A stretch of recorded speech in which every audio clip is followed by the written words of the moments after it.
Satu syarat nak terima bantuan masuk ke universiti kena jadi ahli DAP. Apakah akibatnya kalau kita biarkan perkara macam ni berlaku dalam jangka masa panjang? Ia boleh memecah belahkan masyarakat kita di Malaysia ni. Tengok ni.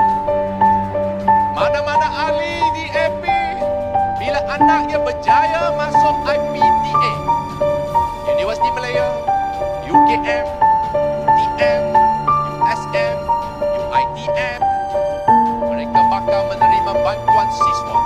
Satu anak DAP, RM1,000. Cuma satu syarat, nak terima bantuan siswa, kena jadi ahli DAP. Bila dah jadi ahli, baru boleh jadi anak DAP. Betul? Saudara-saudari, inilah parti untuk semua rakyat. This is not only the party for the present. This is also the party for the future of Malaysia. Assalamualaikum. Hari ini aku nak bincang satu isu penting. Satu benda yang ramai orang mungkin terlepas pandang, isu-isu bantuan pendidikan yang dikaitkan dengan politik, terutama politik DAP. Kenapa perlu campur aduk politik dengan bantuan untuk pelajar? Ini adalah soal hak semua rakyat, bukan soal politik. Aku nak tanya, kenapa tiba-tiba ada syarat keahlian politik tertentu untuk dapatkan bantuan seperti ini? Kenapa bantuan yang sepatutnya neutral dan untuk semua sekarang perlu melalui tapisan politik? Kenapa? Adakah ini cara yang adil untuk kita semua?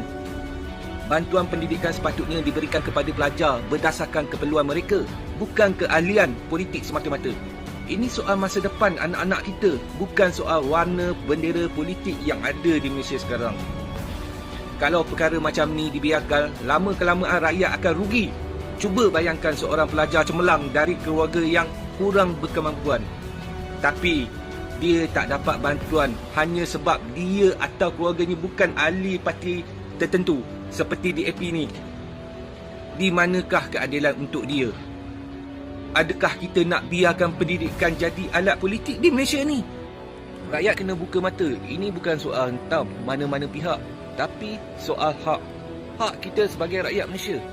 Politik sepatutnya berkhidmat untuk rakyat, bukan guna bantuan sebagai umpan.